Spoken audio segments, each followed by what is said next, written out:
Bonjour et bienvenue à vous pour la guidance de la semaine du 8 septembre.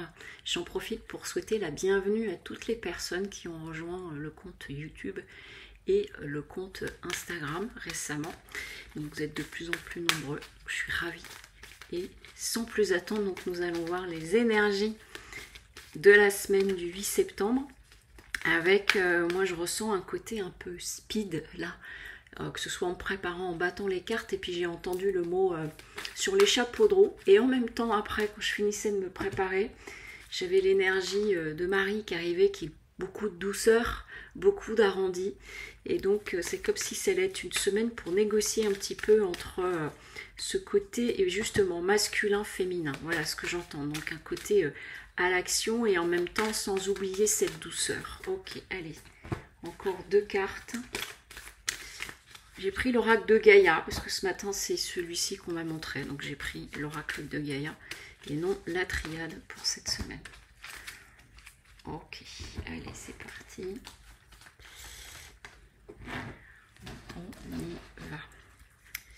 Alors, ce qu'on est en train de vous dire, vous voyez, je vous parlais de Marie, et j'ai la carte de la Vierge avec la pureté. Donc c'est, j'entends malgré ce qui a été dit là en introduction, c'est vraiment de garder en même temps quelque chose de très aligné, très lumineux et en douceur. C'est-à-dire, j'entends, ne t'oblige pas plus qu'il ne faut. C'est-à-dire, c'est important de passer à l'action, c'est important de nous mettre en marche à l'œuvre et en même temps sans nous oublier, sans oublier de prendre soin de nous. Et vous voyez, ça passe entre autres par le pardon, mais ici, tel qu'il me le donne, c'est dans cette notion d'être pas trop intransigeante avec vous,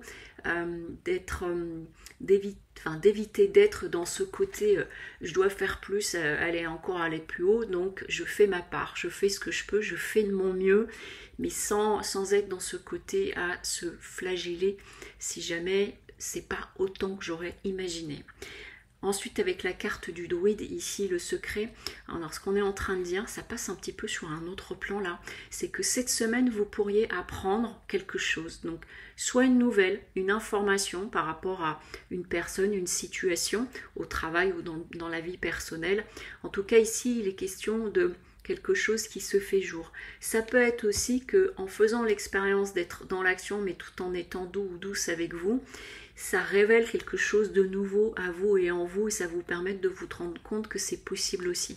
C'est vraiment ces deux choses-là que l'on présente, mais je vois en même temps une image de quelqu'un, d'une personne qui arrive vers une autre et qui lui donne c'est pas une nouvelle, mais qui lui dit quelque chose. Donc peut-être il y a cette notion de secret.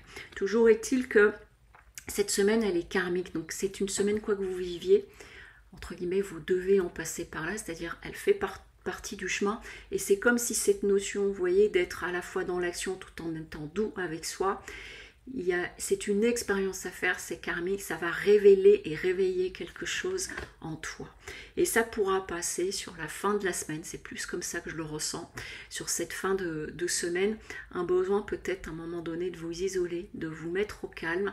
Donc il se peut que ce soit une semaine, non pas qu'elle soit éprouvante, mais qu'elle soit assez intense, voilà, merci, qu'elle soit assez intense et du coup, après, vous voyez, comme quand on vient de passer un examen ou une épreuve physique, quelque chose comme ça, et puis derrière, il y a ce moment où on se retrouve soi, parce que, pourquoi je vous parle d'une épreuve physique? Parce que je viens de voir comme un athlète qui a fait un 100 mètres et qui après s'assoit et savoure ce qu'il a fait, qui est content de lui et qui se retrouve intérieurement. Et donc ça peut passer par là. Il y a peut-être des échéances importantes pour certains et certaines d'entre vous cette semaine. Et ici en d'autres decks avec le corbeau, la carte de l'avertissement qui peut faire un petit peu peur parce que le corbeau souvent on lui donne des vertus négatives, mais ce n'est point le cas. Il y a vraiment cette notion de rester connecté et attentive à votre voix intérieure. Voilà. Donc, écoutez, vous me direz comment a résonné cette guidance pour vous. C'est une semaine qui est importante pour trouver l'équilibre et peut-être importante par rapport à des choses qui s'annoncent à vous. Je vais vous souhaiter un très bon dimanche, une très belle semaine. N'oubliez pas que les guidances mensuelles de septembre sont en ligne sur YouTube. Guidance à 3 choix. Voilà. Je vous dis à très bientôt. Au revoir.